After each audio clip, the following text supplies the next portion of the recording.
Welcome to the deep dive. Today, we're taking a closer look at the world of litho laminated packaging. Right. Now, for those of you maybe wondering, what is that exactly? Well, think of it as that really high quality premium packaging, the kind you see for electronics, cosmetics, maybe even gourmet foods. Ah, okay. The stuff with the really vibrant graphics. Exactly. Eye-catching graphics, durable finish. That's the one. Got it. So our mission today is to pull out the key insights from a pretty comprehensive analysis. We're focusing on regional trends, growth patterns, and revenue forecasts. And these forecasts stretch quite a bit, right? From 2021 all the way out to 2033. That's right. Our guide here is the Global Litho Laminated Packaging Market Trends and Forecasts Report, which comes from Cognitive Market Research. A solid source. Definitely. So if you're in packaging, logistics, retail, or honestly, if you're just curious about where sustainable and, well, good-looking packaging is headed. Then this is for you. Exactly.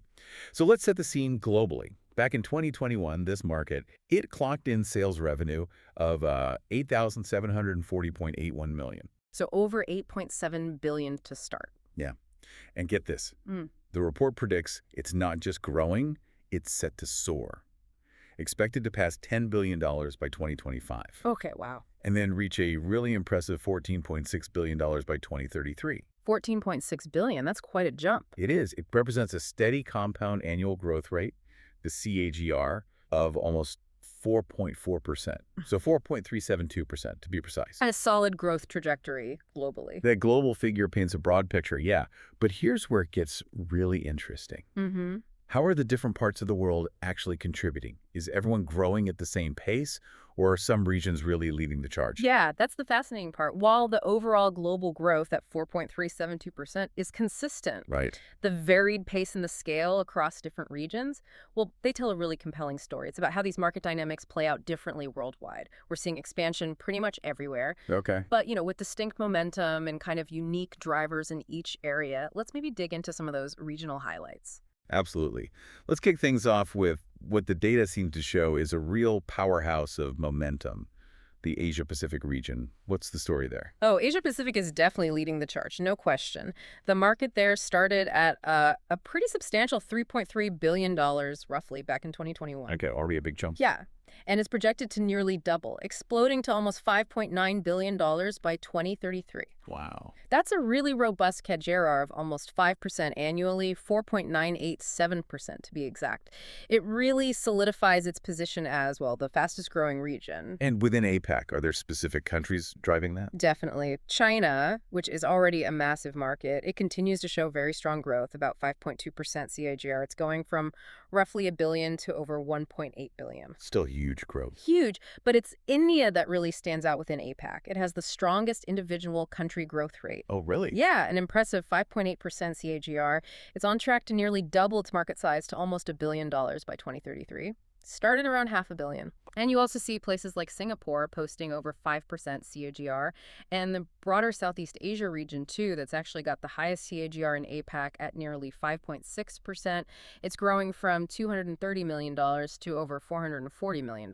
So just incredible expansion across the board there. Absolutely showcases the expansion happening across the continent. Okay, wow.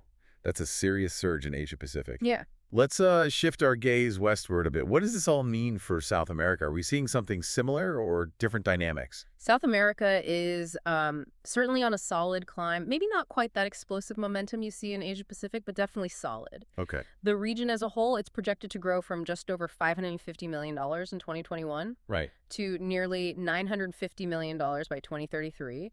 That reflects a pretty healthy 4.7% CAGR overall, 4.66% to be specific. Still strong growth then. Very strong. Brazil leads in just sheer market volume, showing steady expansion from about $218 million towards $373 million. Makes sense. But, keep an eye on Argentina. It's actually posting particularly impressive growth, over 5.1% annually. Higher than the regional average. Exactly. And even smaller economies like Chile, they're making significant contributions. Chile's set to reach nearly $75 million by 2033. It really highlights how this market is, well, taking root globally. Interesting. Okay, so from the Americas, let's move across the Atlantic. Middle East. What kind of expansion are we seeing there? The Middle East market is showing promising expansion. It's climbing from just over $515 million in 2021 Okay. to nearly $880 million by 2033. That represents a solid 4.5% CAGR, 4.5 to 9%. Right in line with the global average almost. Pretty much. Saudi Arabia is a key player here. It's Mm. leading this growth with a strong annual rate, about 4.6%, projected to reach close to $250 million by 2033. Okay. However, the UAE, that really stands out. It's demonstrating a particularly strong CAGR, almost 5.2%. Like Argentina and South America. Exactly, similar dynamic. The UAE is set to nearly double its market size, from around $83 million to over $150 million over the forecast period. So clearly adopting these modern packaging solutions. Yeah, you can see the investment and adoption happening there. Okay, now let's bring our attention over to Europe. How does the data look there, especially when you compare it to some of these, higher growth regions we've just talked about? Europe shows, well, steady progression. It started at nearly $1.8 billion back in 2021. Still a very large market. Oh, absolutely. And it's projected to hit over $2.8 billion by 2033. The CAGR there is around 3.9%. So a bit slower than APAC or the Middle East highlights. A bit slower, yes. Its overall growth rate is lower than those more rapidly expanding regions, but it's still a significant and growing market. It reflects its maturity, the established industrial base. Right, makes sense. Any standouts within Europe? Germany, actually. Hmm. Germany stands out within Europe. It shows the highest regional CAGR there at 4.6%. Oh, interesting. Higher than the European average. Definitely. It's going from about $345 million up to nearly $590 million. And the UK is also a substantial contributor, of course. It's on track to reach close to $473 million by 2033, growing from around $290 million. Okay, steady growth in established markets. That leads us perfectly to North America. Given its economic scale, how does it fit into this global picture? Is it also showing impressive growth, or is it more of a, stable giant? North America is certainly a mature market leader, no doubt about it. It was valued at over $2.3 billion in 2021. The largest starting point besides APAC. Exactly, and projected to hit nearly $3.7 billion by 2033. That reflects a KGR of about 3.7%, 3.737%. So the slowest KGR we've discussed so far. Technically, yes, Yeah. lower than some of the emerging markets, but its sheer size means even that moderate percentage adds really significant value. It maintains its substantial market share globally. And the base is huge. Absolutely. The United States leads the region, naturally, growing from almost $2 billion to nearly $3 billion by 2033. That's about a 3.6% CGR for the U.S. specifically. Okay. Interestingly, though, Canada is growing at a faster pace within North America, about 4.5% CGR. Yeah. And Mexico also shows consistent growth, around 3.9% CAGR, so you see those regional variations even within a mature market like North America. Fascinating how those internal dynamics play out. Okay, and finally, let's conclude our regional breakdown with Africa. What's the trajectory looking like for this emerging market? Africa is indeed an emerging opportunity in this market. In 2021, the region's market was worth just under $250 million. Smaller base to start. Much smaller, yes. And it's projected to grow to almost $418 million by 2033. That comes out to a respectable CAGR of 3.9%, roughly 3.863%. Okay, so similar growth rate to Europe and parts of North America. Pretty much, yeah. South Africa is clearly leading the growth for the continent. It's expanding from about $104 million to nearly $190 million by 2033. So that indicates increasing industrialization, perhaps, consumer demand. I think that's fair to say, yes. Increasing industrialization and consumer demand seem to be driving that growth across the region. Okay, so we've mapped out this really impressive growth across the entire globe. It really begs the question. Let's unpack this. Why?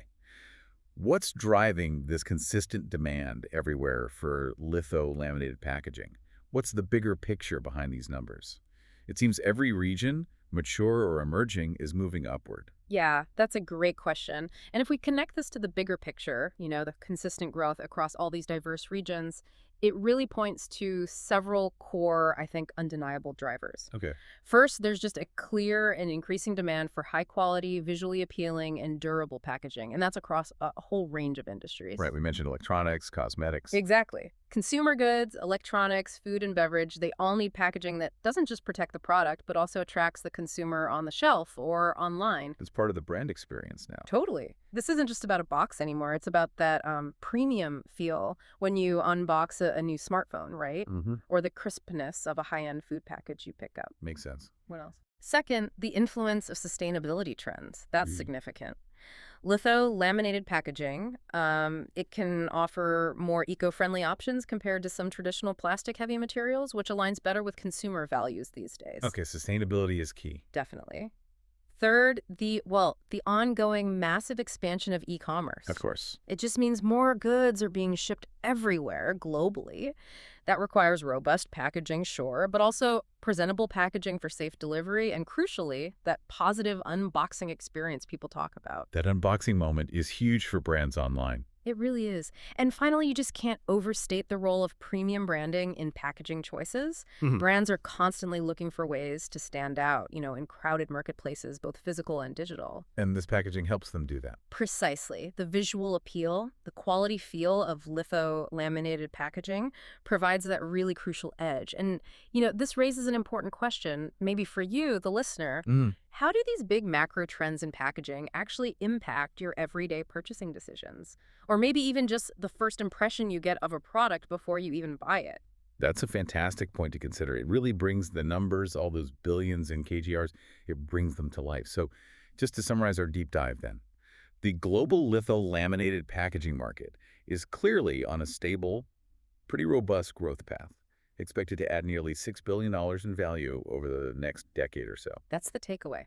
And every single region is showing upward trends. It's driven by that increasing demand for quality, visual appeal, durability. And propelled further by those key forces we just mentioned. Right. Sustainability efforts, the massive expansion of e-commerce, and that ever-present need for premium branding. Indeed. And, it leaves us with maybe a final provocative thought. Okay. As this whole sector continues to innovate, how will that intersection of, say, visual appeal and sustainability continue to challenge and maybe even transform what we as consumers expect? That's interesting. Will the next generation of packaging manage to tell an even richer story, being both stunning to look at and kind to the planet? And what does this ongoing evolution mean for all those brands just trying to stand out on increasingly crowded shelves, both physical and digital? Yeah. It's definitely a space that's ripe for more transformation, I think. One to keep watching. Absolutely. A great point to end on. Well, thank you for joining us on this deep dive into the litho laminated packaging market. We really hope it encourages you, our listener, to think maybe a little differently about the everyday objects around you and just recognize the silent but really significant role that packaging plays. Welcome to the deep dive. We're here to cut through the noise and really get to the heart of what's shaping key industries. Today, we're looking at litho laminated packaging. It's fascinating how it's moving beyond just being a functional box. It's becoming this critical brand storyteller. We're going to look at the innovations, the challenges, and sort of where it's all heading. Our mission today is really to give you the strategic insights, the drivers, the hurdles, and the future for this market. And that's so important right now. I mean, the marketplace is just incredibly competitive. Brands are fighting for attention. Consumer expectations are constantly shifting. Litho lamination isn't just about protecting the product anymore. It's about creating that instant connection, sometimes, before you even see what's inside. Okay, right. Let's unpack this a bit. Our sources are showing this huge rise in demand for packaging that isn't just strong, but really visually striking. What's really driving that, especially when, every second counts, whether it's on a shelf or increasingly in someone's home. We see it a lot in areas like premium electronics, cosmetics, gourmet foods, that kind of thing. Well, what's fascinating is the advantage it offers. You get these incredibly vibrant, really high-resolution graphics that's printed on a thin sheet first, and then it's laminated very precisely on a corrugated board. So you get the best of both worlds. Durability for shipping, but also that amazing visual quality. We've actually seen some luxury brands, like in fragrances, report maybe a 15% jump in perceived value just from switching from standard printing to litholam with those nice tactile finishes. It's sending subconscious signals. Yeah. Elevating the brand. Yeah, justifying that price tag. Exactly. And it's not just the physical store shelf, right? E-commerce has just exploded and completely changed what people expect from packaging. It's way beyond just, did it arrive safely? It's all about that unboxing experience now. How has that specifically boosted litholam. Ah, yeah, that's where it really shines. It hits both needs perfectly. It's strong enough for the journey, ensures the product's pristine, and it delivers that premium look and feel right when you receive it. It builds anticipation, a Mhm. sensory thing, even before you get to the product itself. So it's creating this whole narrative Right? right from the first glance, which leads us straight to another big point we found, the customization and branding flexibility. Precisely. And that's key. This isn't some off-the-shelf solution. The printing allows for really unique, bold designs. Brands can tailor it for specific campaigns, different regions, maybe seasonal pushes. You see premium manufacturers really leaning into this because the packaging can tell a story. It's not just holding the item, it's communicating value, often using things like spot UV or metallic inks to really stand out. Okay, so it sounds really effective, but of course, like any market, there have got to be some hurdles. One thing that keeps coming up is the cost. Is it significantly more expensive? It definitely is. Yeah, there's a Uh, common discussion. The cost comes from it being a multi-step process. Yeah. You've got the high-quality offset printing first, which uses that rubber blanket transfer for like amazing sharpness and color. Then that printed sheet gets laminated onto the corrugated board. That needs specialized machines, longer setup times, skilled people. Right, so more layers, literally and financially. Exactly. So brands really have to do that cost-benefit analysis. Does the higher investment pay off in terms of perceived value and impact for their specific customer? It generally makes most sense for higher value products where the margins can, absorb that extra cost. Okay, cost is one thing. What about limitations? Our sources mention it's not always suitable for everything. Great for retail display, sure, but maybe not for things that need moisture resistance or flexibility. Is it more of a specialist packaging? That's a good way to describe it. Yeah. It's structure, that rigid multi-layer design. It's just not ideal for certain things. Some industrial uses, maybe certain medical applications needing flexibility or specific seals. Lithlam isn't the go-to there. It's really optimized for that visual punch and structural strength. And talking about impact, we have to touch on the environmental side. The recycling aspect seems like a big question mark. It is. It's a really significant pressure point, and it's growing. The issue is that the laminated paper bonded to the corrugated board. Mm. It makes recycling tricky. Most facilities are set up for single materials. When you mix them like this, especially with plastic laminates, it often contaminates the stream. Meaning it gets downcycled or worse. Yeah, landfill. Yeah. And with everyone focusing more on ESG, environmental, social governance, Hmm. this kind of multi-material packaging is under real scrutiny. There's a big push for greener options, which definitely challenges the traditional way litholam has been done. So, where does that leave things? What's the future look like? Let's shift to the trends that are reshaping the market. Sustainability seems to be driving a lot of innovation, like finding eco-friendly laminate. Oh, absolutely. That's a major direction. You've got manufacturers developing water-based adhesives, creating laminates designed to separate more easily in the recycling process. It's a direct response to global green initiatives and what consumers are demanding. The goal is to keep that premium look and feel, but do it sustainably, which, is better for everyone. Makes sense. We're also seeing a lot about shelf-ready packaging, RRP. Why is that taking off? Yeah, retail-ready packaging, if you connect that to the bigger picture, it's all about efficiency, from the warehouse right to the customer. Retailers love it because it's strong enough to go straight from the pallet onto the shelf. No extra unpacking, no extra labor. Saves time and money for them. Big time. Plus, the graphics are already great because it's often litholam. So it looks good on the shelf and can drive those impulse buys right there. It's a win-win for the retailer. And finally, the technology itself seems to be evolving. Better printing, fancier finishes. Definitely. Things that used to be maybe very high-end or expensive are becoming more accessible.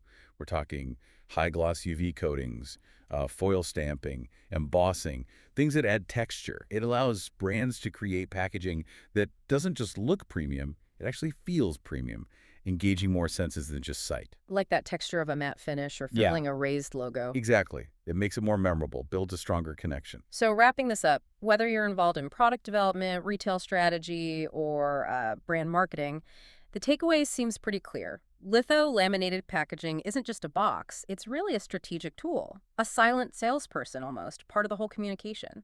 Absolutely. Which kind of leads to a final thought for you, the listener, to maybe chew on. As digital keeps growing and environmental concerns shape more and more decisions, how will this physical package evolve? Will it become an even more vital anchor for that tangible brand connection in our very screen-focused world? Or will we see digital elements start to take over even more of that storytelling role? Something to consider next time you unbox something.